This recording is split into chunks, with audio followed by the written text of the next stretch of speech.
MSIT किंवा typing लागतेच का, असा अनेक जणांचा प्रश्न असतो. आता आपलं जे सरकारी कामकाज आहे ते सगळंच ऑनलाईन झालेलं आहे, त्यामुळे MSIT प्रत्येकाला लागतेच. मात्र ती नंतर सुद्धा देता येते. म्हणजे MSIT सर्टिफिकेट तुम्हाला परीक्षेच्या आधीच लागतं असं नाही, तर ते तुम्हाला नंतर सुद्धा देता येतं. नंतर काही ग्रॅज्युएशन्स असे आहेत, जर तुम्ही ते ग्रॅज्युएशन केलं असेल तर तुम्हाला हे सर्टिफिकेट द्यावं लागत नाही. मात्र आपल्यापैकी बऱ्याच जणांनी MSITचा कोर्स केलेला असतो. केलेलं नसेल तरी तुम्ही एक्झाम नंतर सुद्धा, म्हणजे तुम्ही रुजू झाल्यानंतर सुद्धा MSIT करून ते सर्टिफिकेट तुमच्या ऑफिसला सादर करू शकता.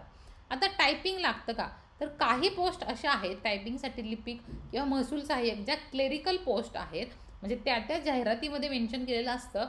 बऱ्याचशा पोस्टसाठी टायपिंगसुद्धा लागतं. म्हणजे ग्रुप सीच्या ज्या गट कच्या पोस्ट आहेत त्याच्यासाठी टायपिंग सर्टिफिकेट लागतं. आता बरेच मुलं म्हणतात मग आम्ही टायपिंग काढून घेऊ की नको. जर तुम्ही अभ्यास